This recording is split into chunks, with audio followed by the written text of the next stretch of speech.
In this lesson, we'll learn about using the status bar. Now, the status bar is located at the very bottom of your Excel window.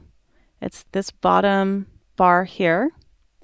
And as a default, there are certain things that will already appear in your status bar.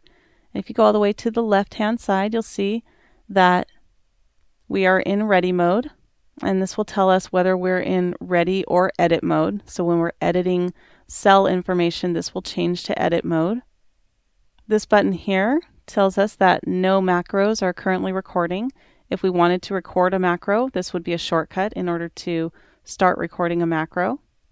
And then we've got some blank area here. And all the way over on the right-hand side, these are some shortcuts to get to different views of our Excel window. Right now, you can see that it's the normal view. We could, if we wanted to, we could change it to page layout view or page break preview. We'll go over what those are in a later lesson. We also have some zoom options here. If we wanted to zoom in or out and view our information closer or further away, we could either click and drag the scroll bar and zoom out or zoom in. And we could also click the minus button to zoom out. Click the plus button to zoom in. And we can actually click on this little zoom level box and it'll open up a magnification window, which we can select or customize our zoom to fit our needs. So let's say we wanted to look at it at 75%, and now it just automatically did that rather than having to click and drag on the scroll bar here. So I'm going to set that back at 100%. Another thing we can do with our status bar, if you move down to your status bar and right click, this will show you some of the options that are available to view on your status bar. Now, a lot of these are already selected, but they're not being shown in the status bar because there is nothing really selected that would allow us to see that. For example, sum is when you select multiple cells that have numbers in them, the sum will show you at a glance what the total is of those numbers.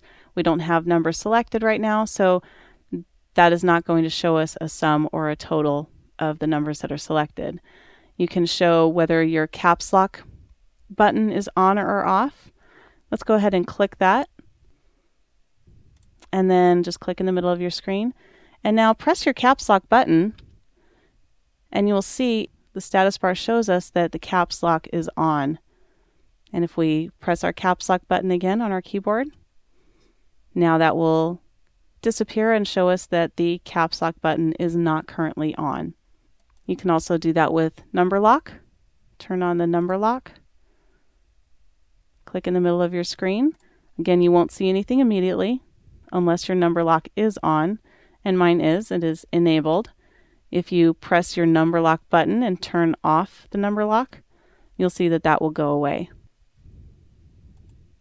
And so you can customize your status bar however you like, depending on some of the options that you would like to see within that status bar. I'm going to go ahead and turn these off, change it back to the default. Click in the middle of the screen, and that concludes our lesson on using the status bar.